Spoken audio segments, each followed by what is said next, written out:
भगवान मालिकेच्या आजच्या भागामध्ये आपण पाहत आहोत की आता इथे गिरिजा फारच सुंदर दिसत असते आणि त्याचमुळे रुद्र म्हणत असतो, वाव किती छान दिसताय तुम्ही.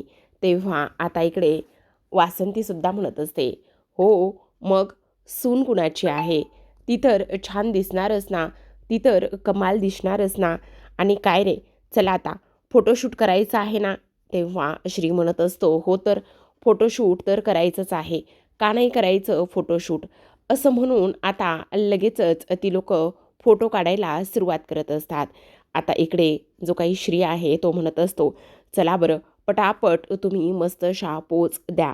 तेव्हा रुद्र म्हणत असतो, हो देणार तर आहे ना, कारण माझ्या बायकोचं पहिलं हळदी कुंकू आहे. तेव्हा जो काही श्री आहे तो म्हणत असतो, कशी पोच द्यायची ना ते मी तुला सांगतो. तिथेच बाजूला विशाखा उभी असते आणि विशाखाच्या खांद्यावर तो हात टाकतो आणि म्हणत असतो, सॉरी सॉरी हां, ते म्हणजे माझ्याकडं एकदम भावनेच्या भरामध्ये खांद्यावर हात टाकला गेला. तेव्हा विशाखा म्हणत असते, मी भावनेच्या भरामध्ये काय करू शकते ते सांगू का जरा तुला. तेव्हा श्री म्हणत असतो, नाही नाही सॉरी सॉरी सॉरी, चल फोटो काढायला घे. तेव्हा लगेच आता श्री इकडे गिरिजा आणि त्याचबरोबर जो काही रुद्र आहे त्या रुद्रला इथे उभा करत असतो. त्या रुद्रला इथे उभा केल्यानंतर आपण पाहतो तर काय, इकडे आता खूपच छान असे तो फोटो क्लिक करत असतो आणि खूप छान असे फोटो क्लिक करत असताना इकडे मात्र जी काही गिरिजा आहे ती सुद्धा खूप छान उभी राहिलेली असते. तेवढ्यातच तिथे आता सावी येते आणि सावी आल्याबरोबर म्हणत असते, काय चाललंय हे, किती फोटो काढणार आहात आता, बाद झाले, एवढे फोटो काढायची काही एक गरज नाही आहे. तेव्हा लगेच विशाखा म्हणत असते, अगं असं काय करतेस, फोटो काढायची गरज नाही म्हणजे, फोटो तर काढलेच पाहिजे ना, कारण माझ्या मैत्रिणीचं पहिलं हळदी कुंकू आहे. तेव्हा इथे विशाखा सावी म्हणत असते, हो का, पण ते एनजेमध्ये एवढे कामं पडलेली आहेत, ते पतंग बनवले, ते पतंग त्या मुलांना वाटायचे आहे, त्याचबरोबर तिथे सुद्धा तिळगुळ द्यायचं आहे आणि सगळ्यात महत्त्वाचं म्हणजे आपल्याला खूप कामं आहेत रुद्र, तू हे असं करत बसणार आहेस का. तेव्हा लगेच आता रुद्र म्हणत असतो, एक मिनिट सावी, काय करतेस असं, हे बघ पहिली संक्रांत आहे. ए श्री, तुला काय फोटो काढायचे आहेत ना तेवढे काढ, आणखी कुठली पोज देऊ, आणखी कुठल्या पोजमध्ये तुला इथे फोटो काढायचे ते काढ. तेव्हा लगेच आता इकडे श्री म्हणत असतो, हो तर आपल्याला तर फोटो काढायचेच आहेत ना, मग आता तू वेगवेगळ्या पोज दे आणि वेगवेगळ्या पोज दिल्यानंतर वेगवेगळ्या अँगलनेच आपण इथे हे सगळे काही फोटो जे आहेत ना ते इथे क्लिक करणार आहोत. असं म्हणून आता लगेचच इकडे जो काही श्री आहे तो श्री वेगवेगळ्या पोजमध्ये ह्या दोघांचेही सुंदर सुंदर असे फोटो इथे तो क्लिक करत असतो. इकडे सावीला मात्र फारच जास्त राग येत असतो, कारण इकडे मात्र जो काही आपला रुद्र आहे तो इकडे गिरिजाच्या फारच जवळ आलेला असतो आणि ते सगळं काही पाहिल्यानंतर तिचा मात्र खूप जास्त इथे जळफळाट होत असतो, तिला आग आग होत असते तिची सावीची. आता इकडे रुद्र थोडासा अवघडल्यासारखा असतो बरं का, की गिरिजाला कसा हात लावायचा, काय करायचं, कशा पोजमध्ये उभं राहायचं. पण गिरिजा त्याचे दोन्ही हात पकडते आणि दोन्ही हात पकडल्यानंतर इथे ती त्याला व्यवस्थित पकडत असते आणि व्यवस्थित पकडून फोटो काढत असते. आता फायनली बरेच असे फोटो काढून झालेले असतात आणि सगळे फोटो काढून झाल्यानंतर ते आता रुद्र म्हणत असतो, काय मग झाले ना फोटो काढून, का आणखी कुठले फोटो काढायचे राहिलेत. तेव्हा लगेच श्री म्हणत असतो, झाले झाले, चला मग गिरिजा तुम्ही तुमचं हळदी कुंकू जे आहे ना ते मस्त एन्जॉय करा, मी आता जातो. असं म्हणून आता रुद्र गेलेला असतो. आता रुद्र निघून गेल्यानंतर इकडे विशाखा म्हणत असते, बाई गं बाई, मी पण आता जाते, मी तरी आता जास्त वेळ कशाला थांबते, कारण मला सुद्धा जायचं आहे. अगं मग काय फक्त साडीची डिलिव्हरी करायला आली होतीस की काय. तेव्हा विशाखा म्हणत असते, अगं तो मालक थोडी ना सोडणार आहे, फक्त इथे रुद्रदादाला साडी पाहिजे होती म्हणून त्याने मला पाठवलं आहे, नाहीतर माहिती ना तुला. तेव्हा ती म्हणत असते, बरं बरं ठीक आहे, आज माझ्या माहेरची माणसं दोघेही जण आलीत आणि आज माझ्या माहेरची माणसं इथे आल्यानंतर त्यांनी माझ्यासाठी एवढं असं सुंदर गिफ्ट दिलेलं आहे ना, ते गिफ्ट पाहिल्यानंतर मला तर फार आनंद झाला आहे बघ. असं म्हणून विशाखाला बाय केलेलं असतं. तेवढ्यातच आता वासंती गिरिजाला घेऊन बाहेर आलेली असते. आता कॉलनीमधल्या बऱ्याच अशा बायका जमा झालेल्या असतात. कॉलनीमधल्या बऱ्याच बायका जमा झाल्यानंतर इकडे जेव्हा वासंती येते तेव्हा मात्र त्या बायका म्हणत असतात, चला आम्ही निघतो. तेव्हा इथे वासंती म्हणत असते, अहो आत्ताच तर आलात, हळदी कुंकू होणं अजून बाकी आहे, मग तुम्ही कुठे निघालेला आहात. तेवढ्यातच आता इकडे त्या बायका म्हणत असतात, "काय गे, तुझ्या सुनेच्या हळदी कुंकाला आम्हाला बोलवलेलं आहेस का आणखी कशासाठी बोलवलेलं आहेस तेच आम्हाला कळत नाही. म्हणजे मला नाही समजलं की तुम्ही नेमकं कशाबद्दल बोलताय." तर त्यावर ती लगेचच म्हणत असते, "कशाबद्दल बोलताय हे कळत नाही आहे तुम्हाला आणि ते आता मी तुम्हाला सांगायला हवं आहे का?" असं सुद्धा आता इकडे ती बोलत असते. त्यावर लगेच आता इकडे तुझ्या सुनेच्या म्हणजे तुझ्या जो काही इवई आहे, तुझ्या सुनेचा जो काही बाप आहे, त्या बापाच्या शोकसभेला तू आम्हाला इथे बोलवलेलं आहेस का? तेव्हा इकडे ती म्हणत असते, म्हणजे मला नाही समजलं की तुम्ही नेमकं हे सगळं कशाबद्दल बोलताय. तर हे सगळं काही असं बोलत असताना आता इकडे लगेचच गिरिजा आणि त्याचबरोबर जी काही आपली वासंती आहे त्या वासंती दोघी जणी पुढे येतात आणि त्या दोघी जणी पुढे आल्यानंतर इकडे आपण पाहतो तर काय लगेचच इकडे समोर दत्तूचा फोटो लावलेला असतो. त्या दत्तूच्या फोटोला हार घातलेला असतो, समोर निरंजन असतं, त्याचबरोबर अगरबत्ती, ह्या सगळ्या गोष्टी असतात आणि ह्या सगळ्या गोष्टी असल्यानंतर इकडे हा सगळा काही तमाशा, हा सगळा काही प्रकार इथे सुरू असतो. आता जेव्हा गिरिजा तो फोटो पाहते तेव्हा मात्र गिरिजाला खूप मोठा धक्का बसतो. तिला तर आनंदसुद्धा झालेला असतो, दुःख तर असतंच बाप गेल्याचं, पण आत्ता तो फोटो अशा पद्धतीने इथे आणलेला आहे, कोणी आणलेला असेल हे प्रश्नसुद्धा तिच्या मनामध्ये सुरू असतात. इकडे आता गिरिजा जेव्हा ते पाहते तेव्हा मात्र तिला रडायला येत असतं, खूप जास्त वाईटसुद्धा वाटत असतं ह्या सगळ्या काही गोष्टीचं. आणि रडायला लागलेली जी काही गिरिजा आहे ती गिरिजा मात्र इथे हे सगळं काही पाहत असते. त्याचबरोबर त्या बायकांचे टोमणे आणि त्याचबरोबर बायका बोलत असतात की इकडे तुम्ही हळदी कुंकाला बोलवलेला आहे का, इथे तुझ्या सुनेच्या बापाचा शोकाकुलाच्या सभेला बोलवलेला आहे, तेच मला इथे काही कळत नाही, असं सुद्धा इकडे आता ते बोलत असतात.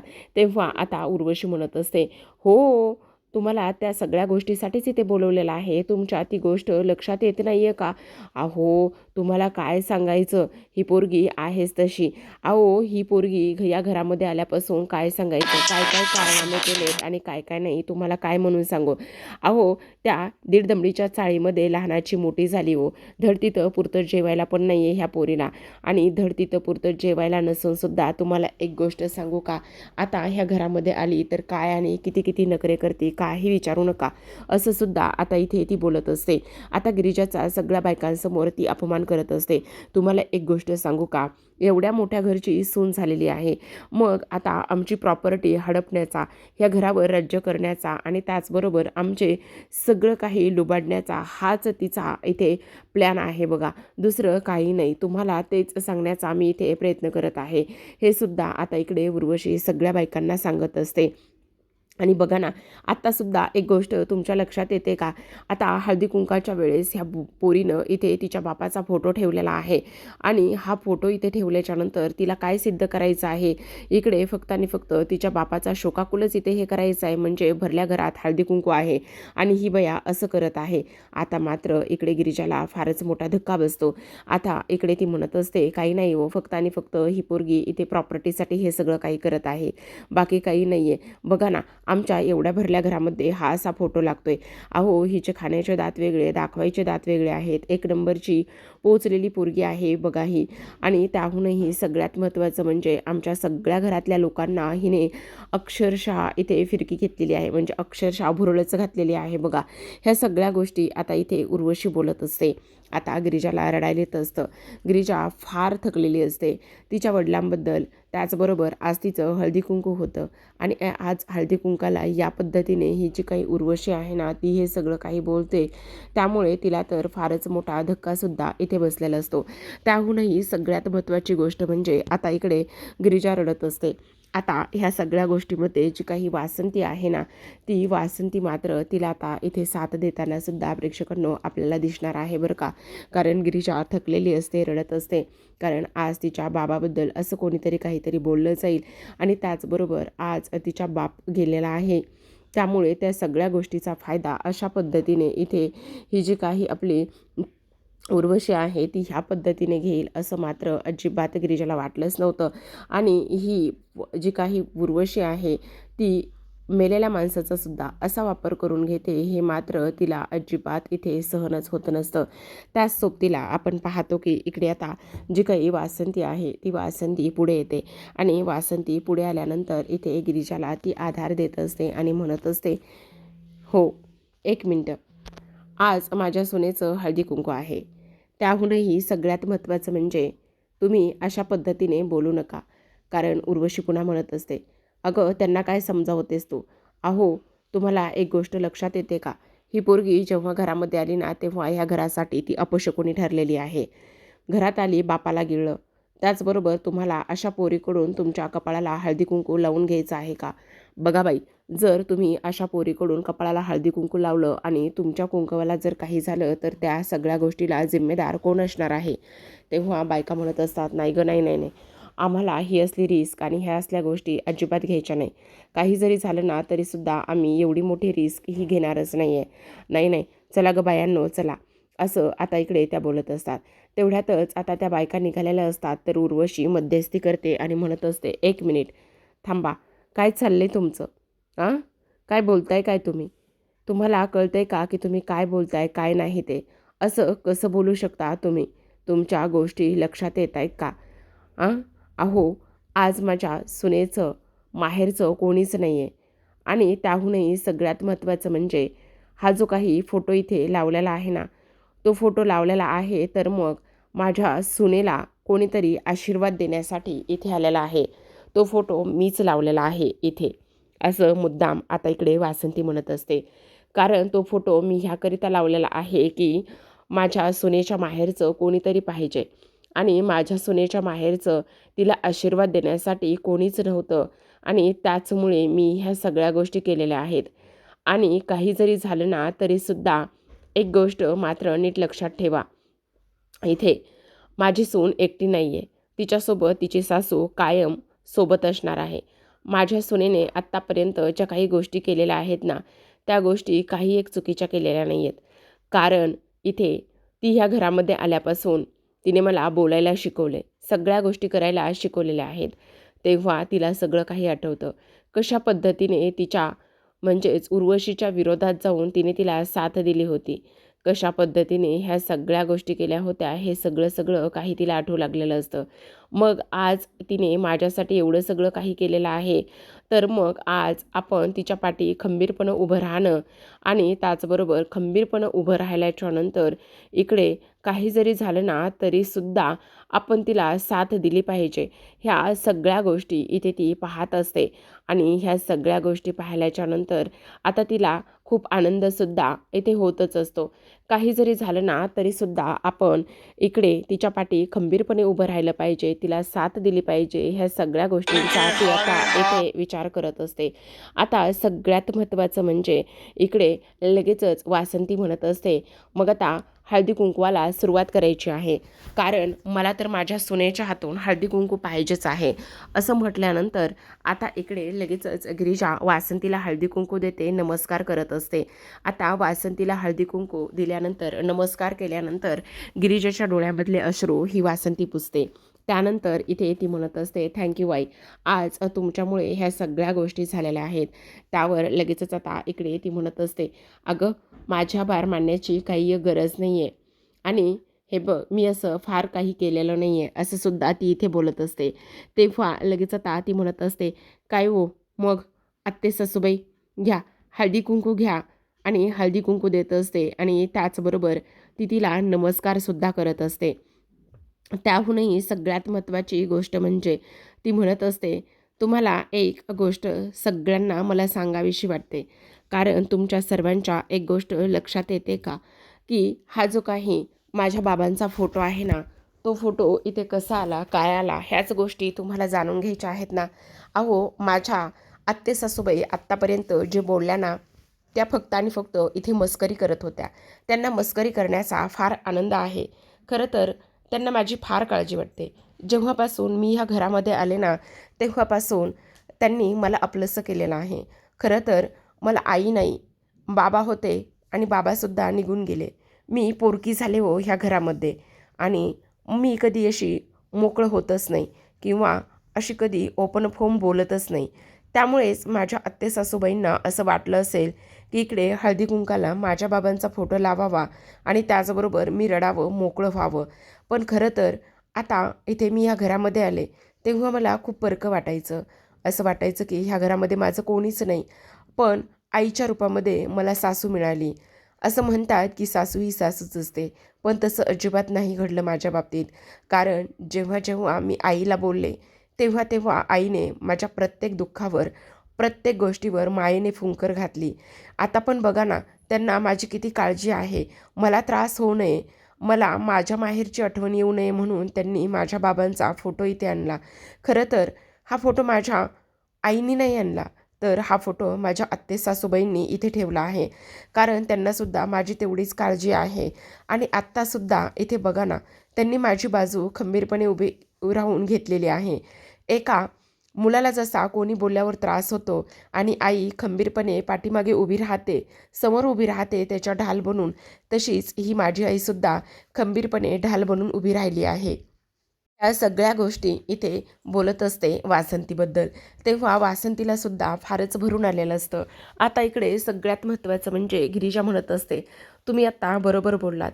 तुम्हाला असं वाटतं का की ह्या घरामध्ये मी परकी आहे, मी पोरकी आहे? तर अजिबात तसं काहीच नाही आहे. माझ्या आत्ते-सासूबाई माझ्यावर खूप माया करतात. त्यांचं माझ्यावर खूप प्रेम आहे. आणि तुम्हाला असं वाटतंय का की आजसुद्धा बघा ना, मी फक्त आणि फक्त माझ्या खोलीतच असते. माझे बाबा गेल्यामुळे मग मला 4 बायकामध्ये इथे मिरवण्यात यावं. त्याचबरोबर मी ते सगळं दुःख विसरून बाजूला ठेवावं म्हणूनच माझ्या सासूबाईंनी हा हळदी-कुंकाचा घाट घातला. मग मला सांगा, माझी सासू माझ्यासाठी किती आणि कशी आहे, किती चांगली आहे. असं म्हटल्यानंतर आता गिरिजाचा मोर्चा पुन्हा एकदा उर्वशीकडे वळालेला असतो. आता ती म्हणत असते, बरोबर ना आत्ते-सासूबाई, मी हे जे काही बोलते ते अगदी बरोबर आहे ना? आणि तुम्हा सर्वांना मला आणखी एक गोष्ट सांगायची आहे.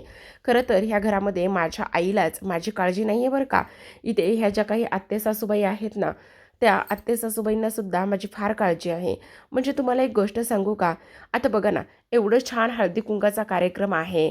त्याचबरोबर मला माझ्या बाबांची आठवण येऊ नये, मला इथे त्रास होऊ नये म्हणून त्यांनी किती आणि काय काय केलेलं आहे, ह्या गोष्टी तुम्हाला नाही माहिती. आणि माझं हळदी-कुंकू चांगलं व्हावं हे सुद्धा त्यांनाच वाटतंय ना आत्याबाई, बरोबर ना? का सांगू खरं खरं सगळ्यांना? तेव्हा आता इकडे हा डाव कसा काय तिच्यावरच उलटला, हाच विचार उर्वशी इथे करत असते. कारण एका झटक्यामध्ये गिरिजाने होत्याचं नव्हतं केलेलं असतं आणि त्याचबरोबर इथे जी काही उर्वशी आहे तिचा पूर्ण डाव हाणून पाडलेला असतो. कारण इथे दत्तूचा फोटो लावून तिला ह्या गोष्टी इथे दाखवायच्या होत्या की ही जी काही मुलगी आहे ती फक्त आणि फक्त तिच्या माहेरच्या लोकांचाच विचार करते आणि तिला सासरची काही पडलेलीच नाही आहे. आज दत्तूचा इथे फोटो लावण्याचं मागचं तिचं तेच कारण होतं. पण गिरिजाने मात्र त्यातूनही एक खूप चांगला मार्ग काढलेला आहे आणि एक खूप चांगला मार्ग काढल्यानंतर हे उर्वशीला दाखवून दिलं की तू करतेस ते फार चुकीचं करतेस. आणि त्याहूनही सगळ्यात महत्त्वाची गोष्ट तुला सांगते उर्वशी आत्या, एक गोष्ट लक्षात ठेव. काही जरी झालं ना तरीसुद्धा आता ह्या सासूसुना ज्या आहेत ना, त्या सासूसुना कायम सोबत असणार आहेत. आणि त्याहूनही सगळ्यात महत्त्वाचं म्हणजे आता आम्ही दोघीजणी तुम्हाला पुरून उरू असं स्पष्टपणे गिरिजाने सांगितलेलं असतं. आणि तेव्हा म्हटलेली असते की चला आता हळदी कुंकाला 4 चांद लागले. कारण इथे माझ्या आत्ते-सासूबाईंनी माझी फार मोठी इच्छा इथे पूर्ण केलेली आहे, असं गिरिजाचं स्पष्टपणे म्हणणं असतं. तर आता प्रेक्षकांनो, आजच्या भागामध्ये एवढंच. उद्याचा भाग आणि तोच प्रोमो तोच दाखवलेला आहे. कारण इकडे तो अद्यापही इथे जो काही दारूचा माल आहे तो इथे पकडलेला नाही. त्यामुळेच तोच प्रोमो ते लोकं दाखवत आहेत. इन्स्पेक्टर आलेले असतात आणि ते इन्स्पेक्टर आल्याच्या नंतर इकडे रुद्रच्या विरोधात कंप्लेंट असते, त्याला ते अटक करायला आलेले असतात. कारण त्याच NGOमध्ये लहान मुलांच्या खेळण्याच्या खाली तो दारूचा पूर्ण माल सापडलेला असतो. तेव्हा गिरिजांनी सांगितलेलं असतं की रुद्र निर्दोष आहेत, हा सगळा नागेश्वरने केलेला डाव आहे, प्लॅन आहे. त्यांच्याकडे काही पुरावा नसतो, त्यामुळे इथे रुद्रला पोलीस घेऊन जातात. सावी इथे रुद्रला पोलीस घेऊन गेल्यामुळे आपल्या गिरिजाला ब्लेम करते. ती म्हणत असते, "ह्या ज्या काही सगळ्या गोष्टी आहेत ना, ह्या फक्त तुझ्यामुळे झालेल्या आहेत. माझ्या रुद्रला पोलीस तुझ्यामुळे घेऊन गेले." तेव्हा गिरिजा तिला म्हणते, "रुद्र तुझे नाही आहेत, रुद्र माझे आहेत. त्यांनाच कसं सोडवायचं, काय करायचं हे माझं मी बघेन. त्यामुळे तू ह्या सगळ्या गोष्टीच्या मध्ये अजिबात पडू नकोस." असं गिरिजाने रुद्रबद्दल सावीसमोर खडे बोल सुनावलेले असतात. तर इकडे दुसऱ्या बाजूला पुरावे शोधण्याच्यासाठी नागेश्वरच्या विरोधामध्ये गिरिजाची धडपड सुरू असते. त्याच गोडाऊनमध्ये गिरिजा जाऊन पोहोचते, जिथे नागेश्वर ह्या सगळ्या गोष्टी बोलत असतो, करत असतो. आता रुद्र इथे नागेश्वरला समजतं की गिरिजा तिथे आलेली आहे आणि तेव्हा तो हे सगळं काही पाहतो आणि गिरिजाला हाताला धरून बाहेर आणतो. तेव्हा तो म्हणतो, तुमची इथे येण्याची हिंमत कशी झाली? तेव्हा गिरिजा म्हणत असते, कशी झाली म्हणजे? काही जरी झालं ना तरीसुद्धा माझ्या नवऱ्याला सुखरूप सोडवण्याचं काम माझं आहे आणि त्याचबरोबर इथे तुम्हाला तुमच्या पापांची गुन्ह्यांची शिक्षा देण्याचं सुद्धा काम माझं आहे. कारण तुमच्या ह्या सगळ्या गुन्ह्यांच्या विरोधामध्ये मी पुरावे शोधल्याशिवाय राहणार नाही असं स्पष्टपणे सांगितलेलं असतं. तर प्रेक्षकांनो अशाच नवनवीन डेली मालिकांचे अपडेट्स पाहायचे असतील, जाणून घ्यायचे असतील तर नक्की चॅनलला सबस्क्राईब करा.